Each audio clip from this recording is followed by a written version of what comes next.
आइए जानते हैं आज की कुछ अंतर्राष्ट्रीय खबरों को। पहले एक नजर आज की हेडलाइंस पर।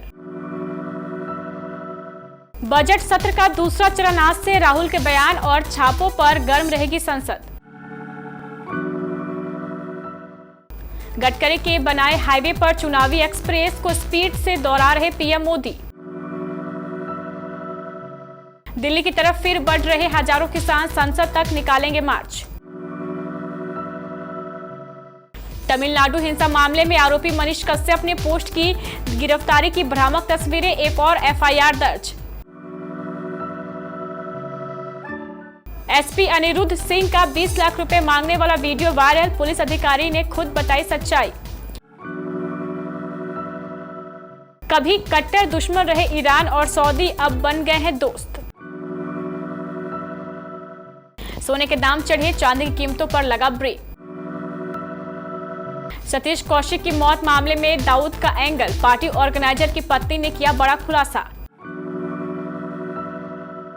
नीम करौली बाबा से लेकर महाकाल तक कोहली ने मांगी देश भर में मन्नतें। संसद के बजट सत्र का दूसरा चरण आज सोमवार से शुरू हो रहा है और इसके फिर से कुछ दिन हंगामेदार रहने की उम्मीद है। बजट सत्र का यह चरण 6 अप्रैल तक चलेगा और कुल 17 बैठकें होंगी।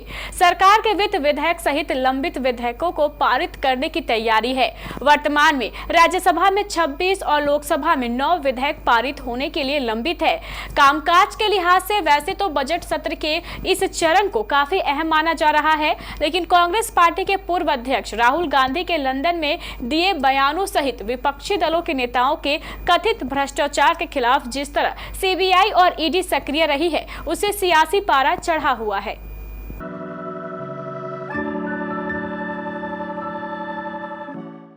केंद्रीय मंत्री नितिन गडकरी के बयान, हाईवे पर प्रधानमंत्री नरेंद्र मोदी चुनावी एक्सप्रेस दौड़ने में लगे हैं।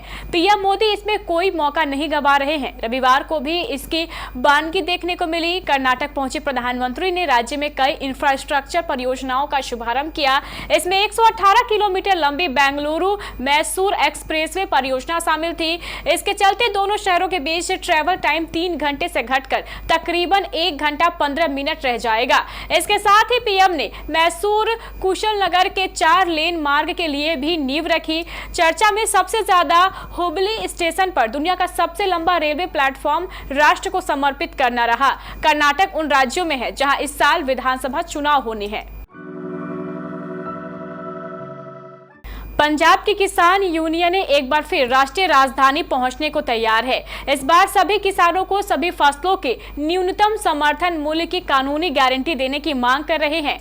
उनमें से 5 की 13 मार्च को दिल्ली में प्रवेश करने की पूरी तैयारी है। इन 5 किसान संगठनों में बीकेयू, राजेवाल, ऑल इंडिया किसान फेडरेशन, किसान संघर्ष कमेटी पंजाब, बीकेयू, मनसा और आजाद किसान संघर्ष कमेटी मांगों को लेकर संसद तक मार्च निकालेगी। किसान संगठन सुबह 8 बजे गुरुद्वारा बंगाल साहिब में इकट्ठा होंगे। तमिलनाडु में बिहारी श्रमिकों पर हमले का झूठा और भ्रामक वीडियो प्रसारित करने के आरोपी मनीष कश्यप की मुश्किलें और बढ़ गई है। इस प्रकरण की जांच कर रही बिहार पुलिस की आर्थिक अपराध इकाई ने मनीष कश्यप पर अब तीसरी एफआईआर दर्ज की है। इस बार मनीष के खिलाफ अपने ट्विटर अकाउंट से खुद की गिरफ्तारी की भ्रामक तस्वीरें पोस्ट करने पर प्राथमिकी दर्ज की गई है।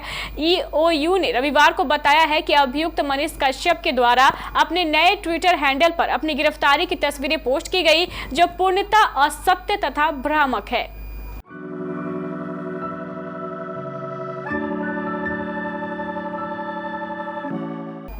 यूपी में एक आईपीएस अधिकारी का एक वीडियो तेजी से वायरल हो रहा है। इसमें वो किसी व्यक्ति से 20 लाख रुपए मांगते हुए दिखाई दे रहे हैं। इस वीडियो को लेकर सियासी गलियारों में भी घमासान मचा हुआ है। यूपी कांग्रेस ने भी वीडियो को ट्वीट कर निशाना साधा है।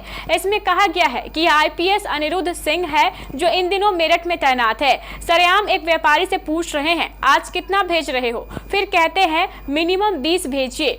इसके आगे ट्वीट में कहा कि वैसे इतना धन अकेले पचाना है या खाकी सफेदी से लेकर भगवाधारी तक सब मिलकर निगलने वाले हैं। वायरल वीडियो को लेकर अनिरुद्ध सिंह ने कहा है कि वीडियो करीब 1.5 साल पुराना तब का है जब वो एएसपी चैतगंज थे।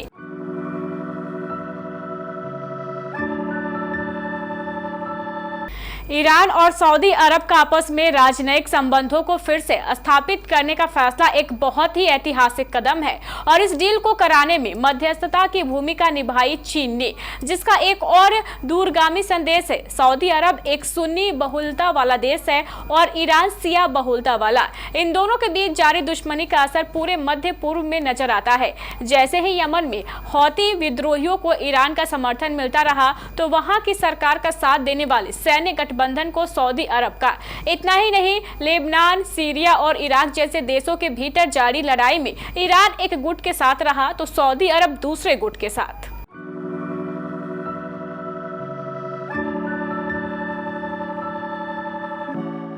आज सोने चांदी के दामों में उतार चढ़ाव देखने को मिला है। भारत में आज 22 कैरेट 10 ग्राम सोने का भाव 52,310 रुपए है। बीते दिनों 51,300 रुपए भाव था, यानी दाम बढ़े हैं। वहीं 24 कैरेट सोने की कीमत 57,050 रुपए प्रति 10 ग्राम है। बीते दिन 24 कैरेट सोने का दाम 57,050 रुपए थी, आज दाम बढ़ गए हैं।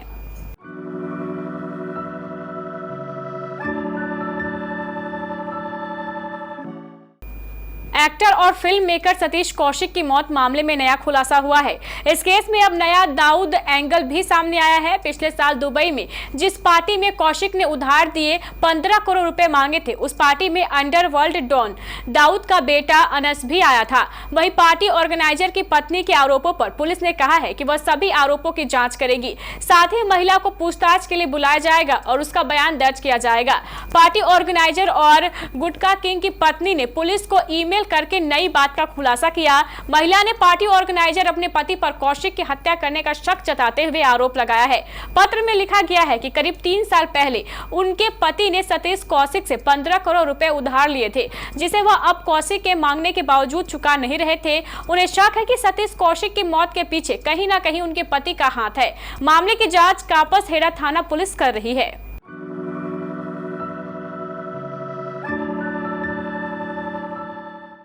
भारतीय टीम के स्टार क्रिकेटर विराट कोहली तीनों फॉर्मेट में शतकों का सूखा खत्म कर चुके हैं। रविवार को ऑस्ट्रेलिया के खिलाफ अहमदाबाद में कोहली ने टेस्ट में 1205 दिन 23 मैच और 41 पारियों के बाद सेंचुरी लगाई है। यह उनका 28वां टेस्ट शतक है। उन्होंने 27वां टेस्ट शतक नवंबर 2019 में बांग्लादेश के खिलाफ लगाया था। पिछले साल दिसंबर में एशिया कप से विराट की फॉर्म में वापसी का दौर शुरू हुआ है।